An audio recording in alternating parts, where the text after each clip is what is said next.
కోనసీమలో ముఖ్యమైన పంట కొబ్బరి. అక్కడ ప్రజల ఆర్థిక స్థితిగతులకు కొబ్బరే ఆధారం. రైతులతో పాటు వ్యాపారులు, కార్మికులకు బతుకు తెరువు చూపించే పంట కొబ్బరి. ప్రస్తుతం కొబ్బరి పంట వరద పోటుకు గురైంది. ఫలితంగా రైతులు తీవ్ర నష్టాల పాలయ్యారు. వేలాది మంది కార్మికులు ఉపాధి కోల్పోయారు. డాక్టర్ బిఆర్ అంబేద్కర్ కోనసీమ జిల్లాలో లక్షల ఎకరాల్లో కొబ్బరి సాగు అవుతోంది. వేలాది ఎకరాలకు పైగా కొబ్బరి తోటలు లంక గ్రామాల్లోనే ఉన్నాయి. ఇక్కడ ప్రతిరోజు కాయల దింపు జరుగుతూనే ఉంటుంది. శ్రావణ మాసం, వినాయక చవితి పండగల నేపథ్యంలో కొబ్బరికి డిమాండ్ ఎక్కువగా ఉంటుంది. ఈ నేపథ్యంలో కూడా రైతులు, వ్యాపారులు కొబ్బరిని ఎక్కువగా సాగు చేస్తుంటారు. రైతులు ఇప్పటికే దింపిన కొబ్బరికాయలను ఇళ్ల వద్ద, పొలాల్లో రాసులుగా పోసి ఉంచుకున్నారు. లంక గ్రామాల్లో దాదాపు కొన్ని కోట్ల కొబ్బరికాయలను నిల్వ ఉంచారు. కోనసీమ జిల్లాలో లంక గ్రామాలు వరద తాకిడికి గురయ్యాయి.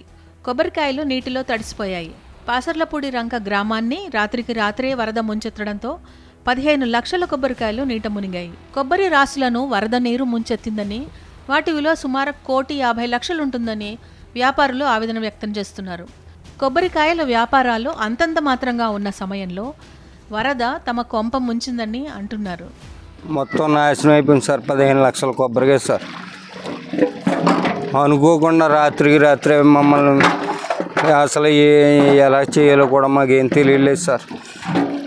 మా పరిస్థితి ఇది సార్. కొబ్బరికాయ వ్యాపారం సార్. మాది మా జీవనోపాధి అంతా దీని మీద సార్. మా అందరిది కూడా ఈ వ్యాపారం లేకపోతే మాకేమీ లేదు సార్.